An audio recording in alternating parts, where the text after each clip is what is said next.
Welcome to the Mom Founders Table. Pull up a chair and join me every week as I become your thought partner and help you lead to create change. I'm your host, Kelsey Kenry, entrepreneur, millionaire mom of three, and strategic business coach for established mom entrepreneurs. Every week, you will get tactical guidance to apply to your business, leadership, and life that will help you further your true success while also being invited into a new way of thinking and being that creates true freedom. I'm here to call you out and call you up, so take a seat and let's begin.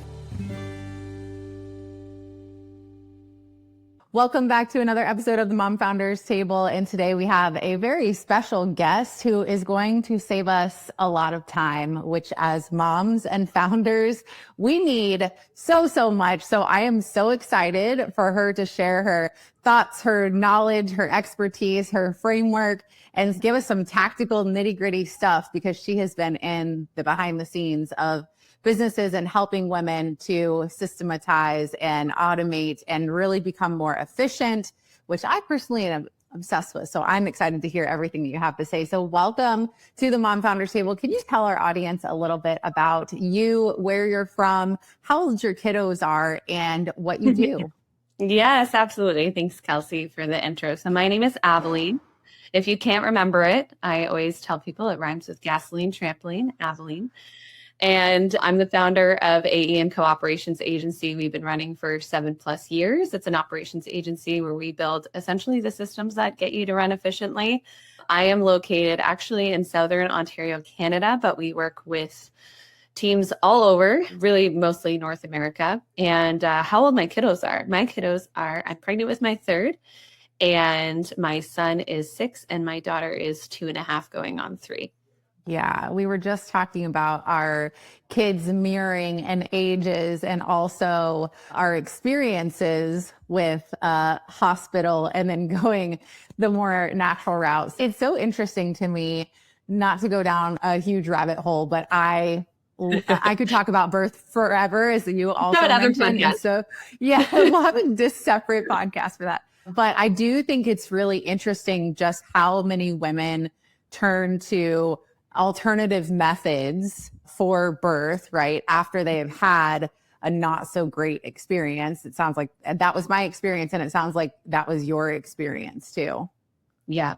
It's so important to understand how the body works. And we actually work with a good amount of clients and businesses in health and wellness. And so partnering with those who are more naturally minded is always a huge passion of mine too.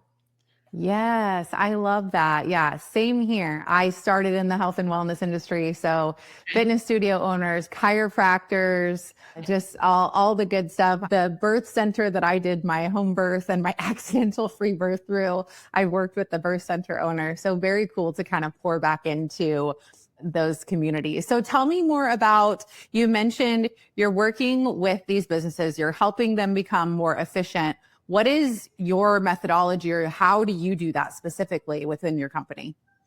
Yeah, I essentially had been in the back of 6 and 7 and 8 figure businesses running their operations as a COO for the past long while, and realized that it was always a need for their software, their processes, their command center essentially to actually reflect what they were really doing behind the scenes day to day. And I never had the capacity to do so. So what was wonderful when I branched off and we started our own boutique agency, I call it boutique because we have a very small, tight knit of tech experts with like 10 plus years experience, and they're absolutely wonderful at what they do. And we were just able to hone in on the actual problems that they're facing. So something different about how we do things, we're not just coming in and implementing. We actually always pop the operational hood of the business and audit first, understand their tech stack, understand why their team is operating the way that they are, understand their bottlenecks, and then we build from there. So we don't let the client often say, hey, I know I have these symptoms. I'm not really sure how to solve them. Like I'm feeling this, or I'm feeling like I'm working too much. Or I'm feeling like my team's not doing what they're supposed to. Those are often the symptoms of what's like actually happening with the infrastructure of the business. So we truly are looking at, okay, how can we get this business to not only function more efficiently for their team, but also just to give their clients like a way better experience. So we're looking specifically at the command center. So how work is getting done, project management, CRM software, how that is getting done day to day.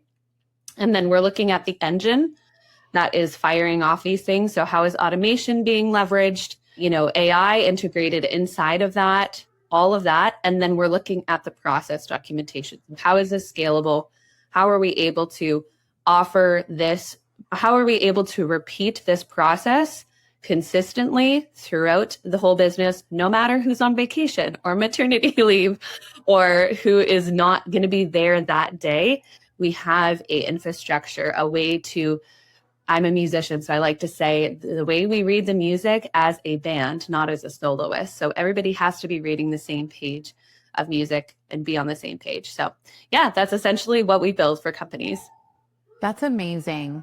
I have to commend you, because I think that our society as a whole is focused on fixing, but there's not a lot of people who are focused on root cause. And so I don't know if it's just my health being one of my biggest values, or you feel the same, but my business is the same way. Like, we do a complete assessment and analysis before I even start advising with any of my clients, because I'm like, I don't want to put a Band-Aid on it. So I just have to commend you for that being your process, because I think sometimes we really do glorify kind of like the quick fixes and like, oh, I was able to do this so quickly, but it's like you're just building on top of these broken systems. Yeah. So exactly. My question for you around that is, I know that since we work with similar clientele, people that are established, they're making money, and externally maybe things are fine, I have found that a lot of people don't recognize the importance of having clean back-end operations and things being systematized and efficient until it's too late. So when you're auditing, what are some of the common things that you're pulling out as typical issues you're seeing? Oh, like in general, I would say it's a myriad of things. And I think that those owners who are able to understand and embrace technology and see that, I understand that the team member coming to me a million times a day, or not leveraging technology, and I'm like moving one piece of information to one tool to get to another tool, and that could just be automatic. The ones that understand that they need to leverage that are the easiest to work with, because you don't have to convince them of that, right?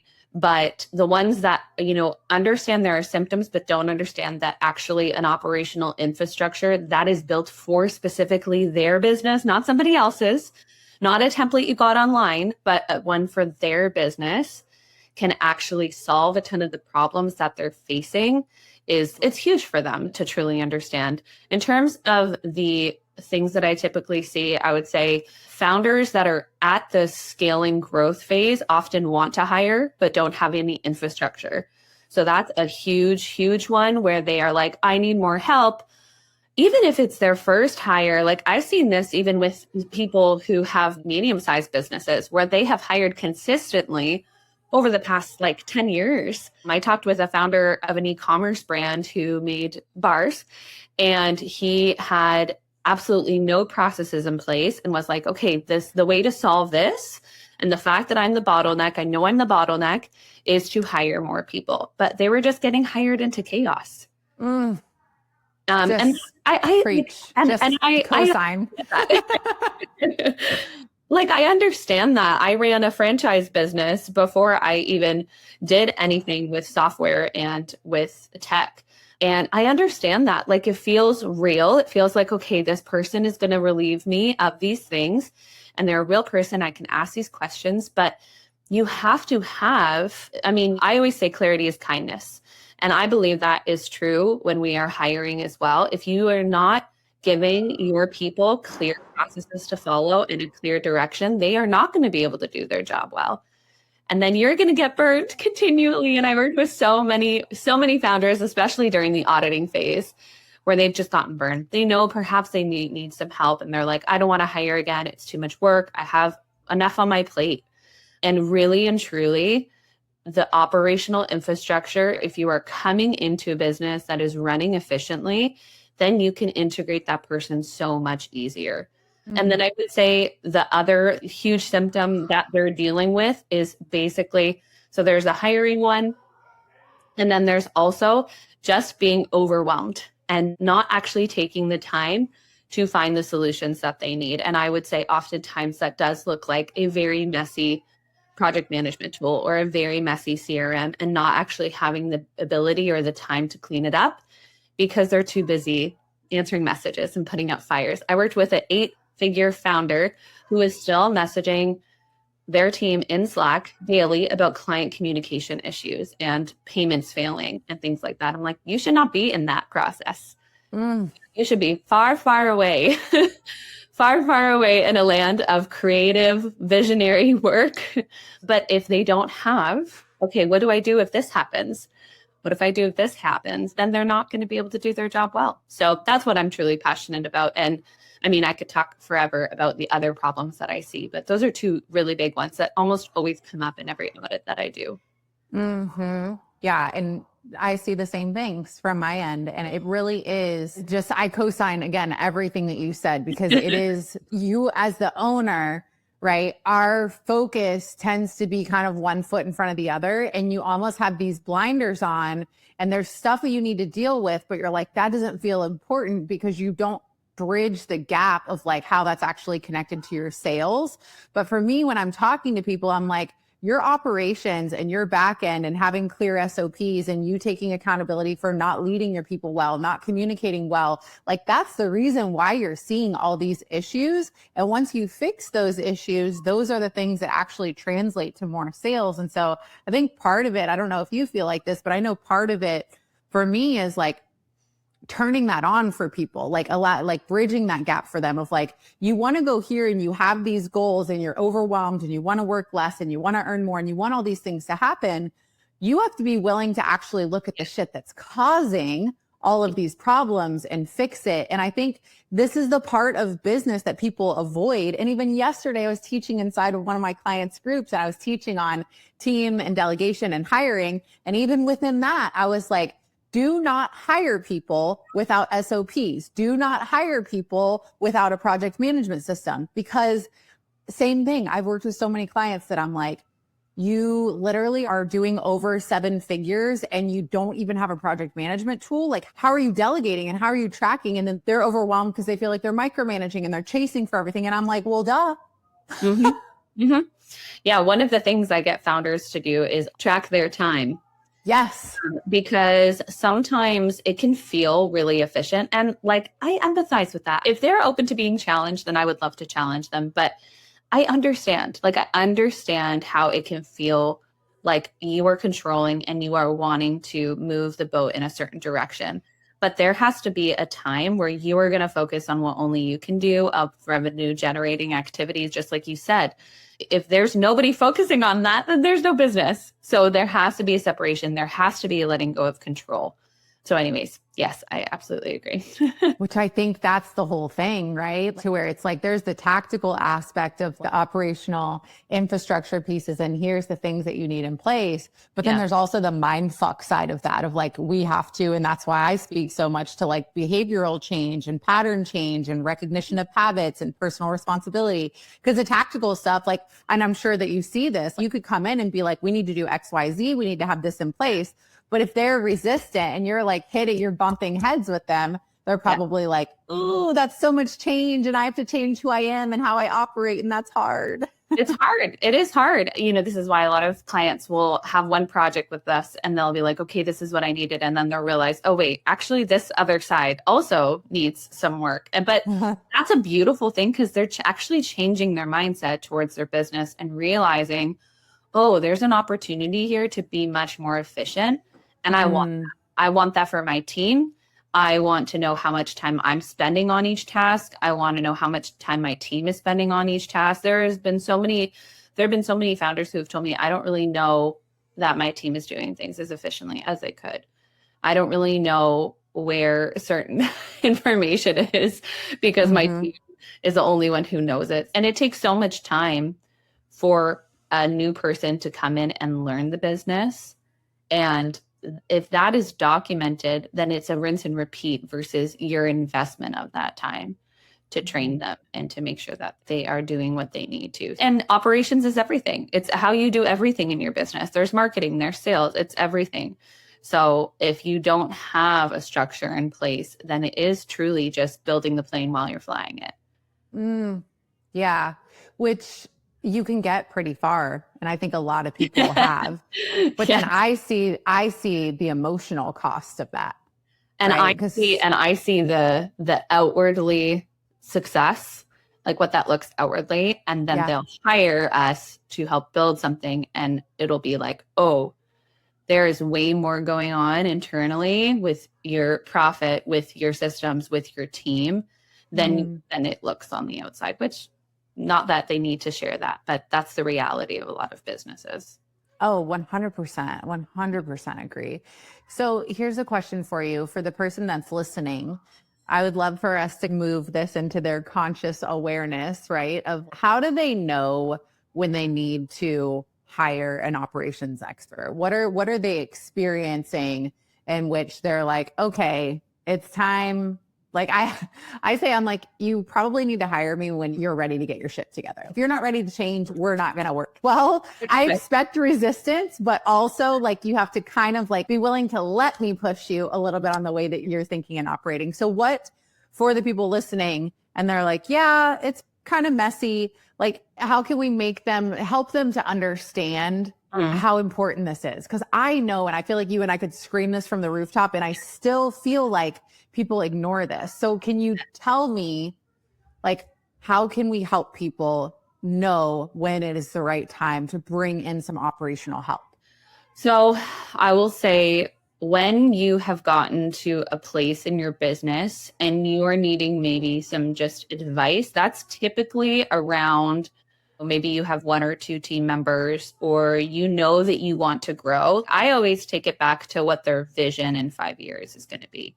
Because if your systems don't match that, then you are going to maybe build that plane while it's flying and end up scrambling and completely burning out. I've seen it so many times where they could have easily built the repeatable systems, the project management tool, the cleanup CRM, the automations, all of that. They could have built that before and been able to have such a smoother time scaling, because your demand for that is going to reflect what you actually have the infrastructure to deliver on.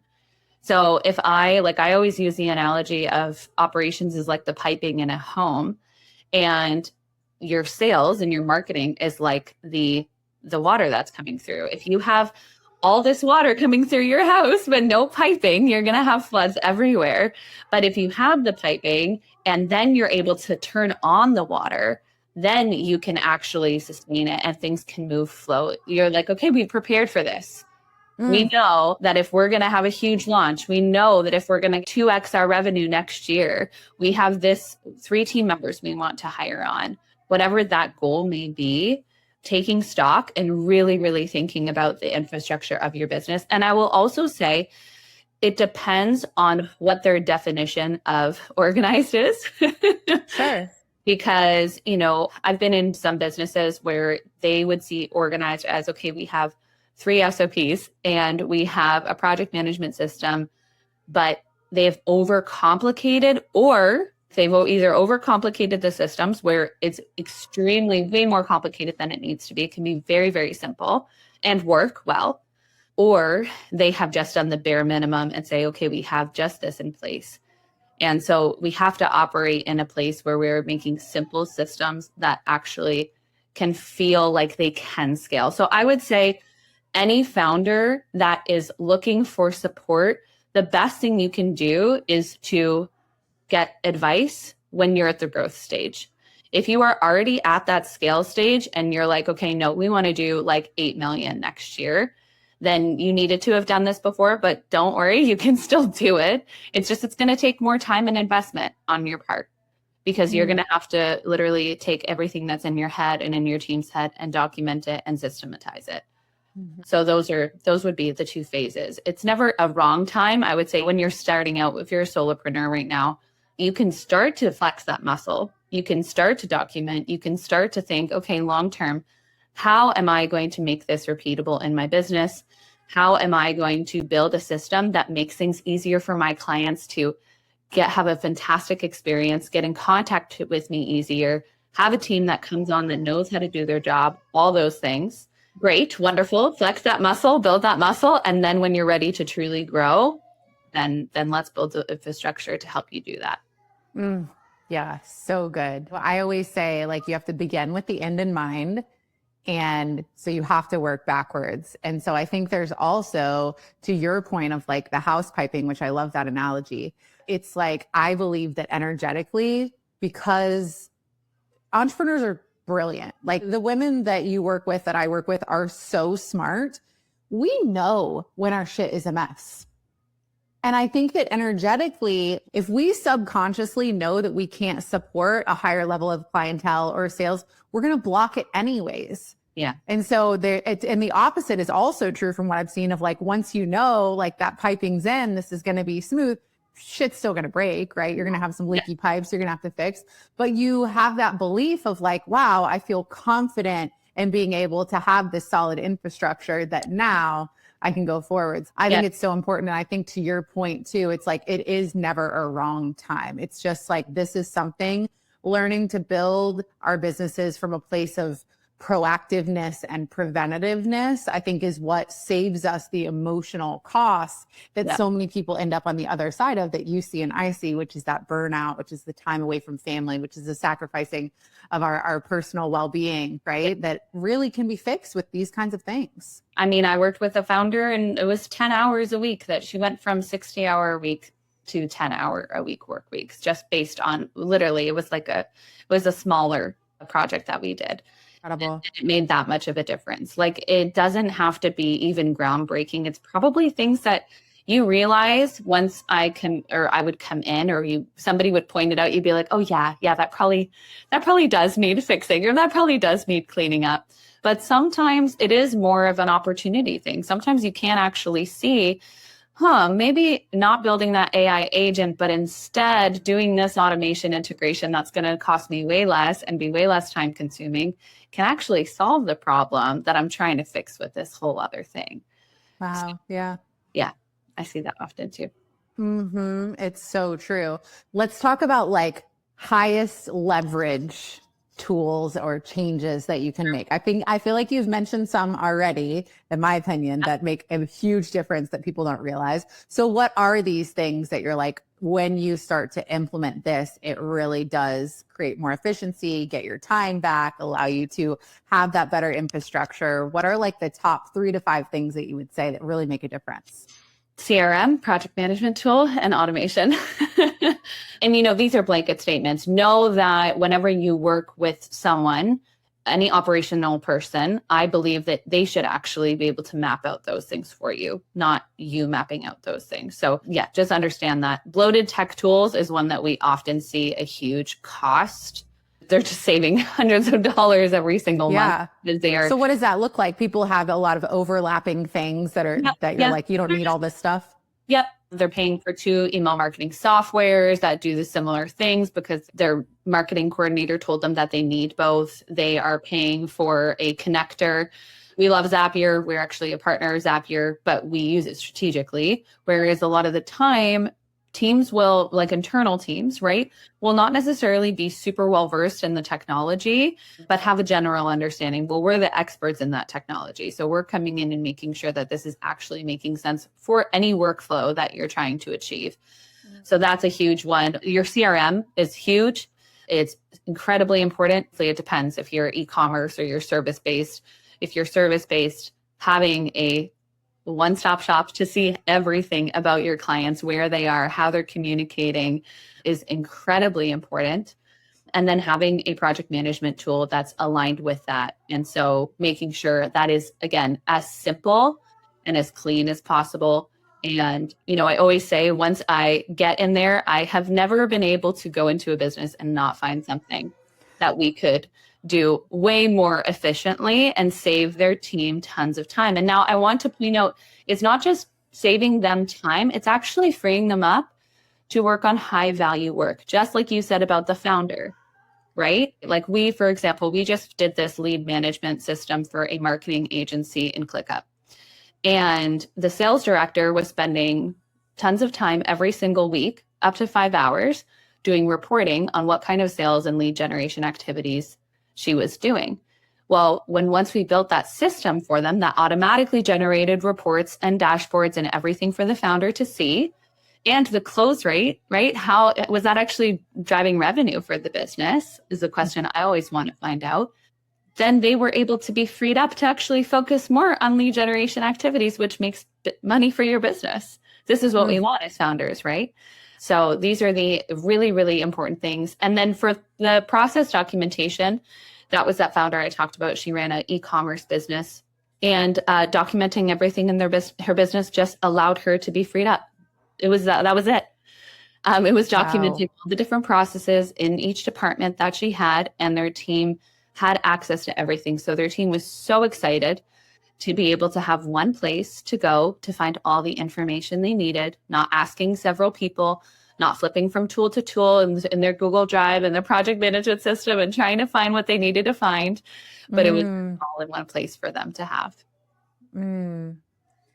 What are your favorite or maybe most underrated tech tools that you love? Well, we have preferred ones. I'm actually doing a summer tech series for my email newsletter right now, just to kind of help people understand how they can leverage technology. The favorite ones are the ones that are really just the most efficient that we're finding to build on. We're not like, oh, you have to use in order to work with us, but we love ClickUp. We are not like, you have to use Go High Level for CRM to work with us, but we will recommend Go High Level if it is exactly what you need, and has an incredibly robust all-in-one software. It is. Maybe you already have Kajabi set up. Maybe you already have ConvertKit, or you already have ActiveCampaign, and you just want to clean things up. We're doing that right now for an ActiveCampaign software where the client wants to actually see what marketing efforts are driving revenue, and that's acting as their CRM right now. And so we're coming in and cleaning all of that up and making sure that it works. We've also worked with Asana. We did an Asana rebuild for a skincare company earlier this year to make sure that everything was as simple and as succinct as possible, and talking to the rest of their software too. Those would be the things. And if you're not sure about automation, I would just encourage anybody who's listening who has looked into AI or is using AI, dabbling in it a little bit, ensure that you're also just looking at native integrations in between your tools and looking at how just basic, if X happens, trigger and result. If you're just looking at the basic automation, do that first before you venture off and pay for things that you may think are necessary, but might not be. Yeah, it's so true. Because even in Claude, there's so many different connectors that you can use. I would love to hear from you more about how, with the rise in AI too, because I think AI has given us too much almost, right? To where all the things that we can do. I'm in this AI program right now. It's like drinking from a fire hose. But I would love to hear how you are implementing AI for people and how that's creating more efficiency. Because I think most people don't know how to use AI. Yeah. I would say. For sure. Yep. Just using it to make funny pictures of their friends on ChatGPT or Claude, right? Yeah. Or just going in and not build, like the program that I'm in, that's like building out these workspaces and having the correct knowledge files and learning how to build instructions and like actually learning how to, like, you're still the thought. You still have to give very specific direction, learning how to prompt, all of those things. It's been incredible. Yeah, I would love to hear from you kind of how AI can assist, or just generally for most businesses that maybe some people aren't thinking about. Yeah. So like really basic ways, if you're documenting your SOPs, you can use AI that is integrated into tools that you're already paying for. So for example, Loom already has an AI part of it that can write your SOP for you while you document that video, or that process, I should say. I would say, so I'm not an AI consultant. I'm not going to give you the updated news on AI, but I will say that as I am learning more and more, it is so, like I just said, it's so important to understand what basic automation and the difference between automation and AI. I think a lot of people, when they hear automation, they think, oh, it's taking the human out of the experience. It's automatically doing things that I don't want it to do. No, that's not technically what automation is. It's just something that is automatically happening. That could mean a template in a project management tool. That could mean automatically sending an invoice upon your approval. That doesn't mean that it's completely hands off. So that's that side of things. And then there's automation that does integrate AI, where you're able to use the logic part of that to, let's say, repurpose content and create a whole automation, which we would say like is a workflow that's automatically operating, right, continuously, and using AI to help with that. So it's not actually that they're these different camps. It's like, okay, how are we using them together? And yeah, I've had it many a times recently, actually, where a client has come to me with a automation or an AI agent that they've built in Claude or in whatever it is. And I would be like, you know what? This is great that you built this, or you've built this software system or this workspace from scratch. You actually didn't need to do this though. It already exists in native automation or inside a tool that you already have and that you're already paying for. But I understand how it's like this shiny object, right? It feels efficient to be like, oh, I can, and it's also almost creative, right? Like, oh, I can create this myself. 100%. But again, as a founder, is that where your time needs to be going? That's what I would say. And it doesn't cost anything to get advice and to understand, okay, what is the best way to do this? I've even had, I know my web designer friend also has said this. She's had people come to her with all of what Claude has given them and all of what Claude says should be happening. And I'll be like, you know what? This is wonderful. And here's these points that are true, but here's where it does go wrong. And I would see that this would be a much better avenue for you to go down. Those are the types of conversations that I'm having with a lot of founders right now. Yeah, we have to use our discernment for sure. And I think that's another product, if we're being honest, of I believe that the attachment to AI is largely driven because we are so emotionally tired that we just want people to do things for us. And so anytime we hear like, oh, you can offload this. Yeah. But the danger of that, and I love AI. We use AI. I love AI. And also, I don't want it to destroy our creative brains. Absolutely. Yeah. And I feel like it's being used a lot in the creative space. Like I just built an AI agent inside of ClickUp and it does my content. Great, wonderful. It's all written on everything. But I actually use my AI agents and all of that to update clients on projects. Like we don't think, and especially if you're not operationally minded, I feel like if you're more marketing minded, then you're like, okay, I'll use it for content. But there's actually so much you can do. And that is so important, even inside some of these productivity and project management tools and CRMs, that is not leveraged because people just don't think it exists or don't know it exists. What would you tell somebody? And obviously this is going to be dependent on the business, but if you had to give a general answer, if somebody's listening right now and they're like, I would love just like a couple hours back per week, that would be life-changing for me. What are a couple of the areas that you would tell them to look at, or maybe something that you would have them implemented that could give them a little bit of that quick win?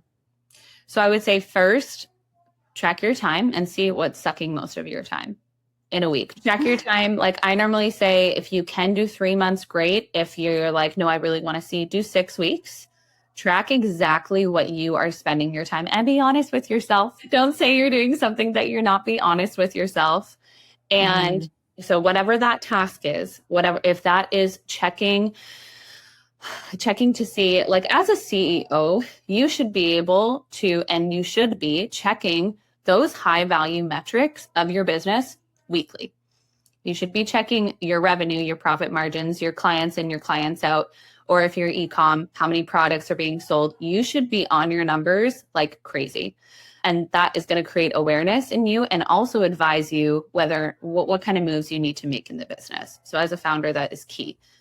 And then let's say you tracked your time and, you are like, oh, I'm messaging my team. Like that's probably the biggest one, I would say. Yeah. Interruptions. What are you messaging your team about? Are they trying to find a file? Are they looking for information on something? What is the most common occurrence that's happening that is always an issue? Or what's that workflow that's definitely what is like team communication, client communication even. I would say, like, if you're managing a roster of clients, if it's private or if it's group, what are the most common questions they're having? How could you solve that by implementing or putting something inside of their experience that could actually answer those questions automatically through an email marketing sequence? Like, it doesn't have to be groundbreaking or rocket science. It can just inform the client more of what they can expect of the experience. So that's super important. Team communication, client communication, and then looking at the workflows that most often break or sometimes trigger all of that. So like, oh man, our sales team, again, they don't know how to add a new client into, or a new lead into our CRM. How do we get that information over? What did we do again that last time? Like, what are those workflows that are either constantly breaking or constantly bringing other people from the team in? Those are the ones that I would say. Yep, I completely agree. I think the time audit is a huge one. It's so funny just listening to you talk, and I'm just like, cosign, yes. Like, you're just repeating things that I'm constantly So you probably saying. said. Well, like it is, because it's like as an advisor, yes, there's so much of the coaching of like their internal operating system that has to change, but none of it works without the right infrastructure, which is why we do so much infrastructure work with my COO and I for clients, because it's like, that's great. I can tell you all these things, but if you don't have the support system, which is the tactical pieces that you're building. So I think it's just so important. And I appreciate that there are women like you that are doing this work, that are committed to finding, again, like the root cause and creating solutions. So is there anything else that you feel like it's important for our audience to know? I feel like you've given us so much to think about, so much to digest here. Is there anything else that you would love to share that you think would be important for them? I would say just something tactical that you can do like today would be to first, it just always is a quick win. So look at your tech stack, look at the features they have, look at what you're paying for. And if you're not budgeting, I'm sure your bookkeeper will be happy to give that information over, and make sure that you're optimizing things as much as you could. Because that's often the first step. People want to integrate a new software or new technology, and they haven't truly leveraged the technology that they have or the software that they have. And then number two, I would say the workflows that you get most asked about, or the things that you have your team coming to you for, or the workflows that break most often, take the time, like set aside an hour at the end of your week or at the beginning of your week, have that as like CEO time. We need to work on this workflow and get it more efficient. And then once you decide what you're going to build and how is it going to be triggered and what the result is going to be, then document it. Don't wait, and then assign somebody on your team or have you look and make sure that in a month, it's still working the way that you need. Don't just leave it and set it and forget it. That's not how any business operations work. Our processes are continually changing as we grow. So make sure that you're also going back and looking at what are the most efficient ways that we can work in a business that can free up your time as a founder. And again, free up your team's time to work on the most high value work. So those are the things that I'm like, I'm very tactical. So I want people to listen to something and walk away with something that's practical that they can use today. Yeah. And I feel like you've given us so much of that, between looking at your time, between understanding systems and like the different things, and project management and doing SOPs. So I really appreciate your insights and your time today. Where can everybody find you and follow you? Yeah, so I'm most active on LinkedIn and Instagram. I'm trying to get on the Threads train too. So it's Aveline Elfar. My name is spelled Aveline, Elfar, Elfar. And that's my handle, .co, I think, on Instagram. And then that's my username on LinkedIn. And then we have our website, which is avelinelfar.com. And our company is AE&Co. So you can check out, we have lots of case studies. If you're like curious about how we do things or what our workflows are, we have lots of case studies on our site. You can kind of lurk and see what we're up to. Yeah, that's amazing. Okay, we will make sure that we have all those links from you to put them in the show notes. And again, thank you so much for your time. apologies for all the tech issues that we endured, but we made it through, and you're so amazing. And I cannot say it enough, just having women that really care about solving the things that actually matter. I'm sure that you are just changing lives for so many of your clients. So thank you for sharing your goodness with us today. Thank you so much, Kelsey. Thanks for having me. Of course.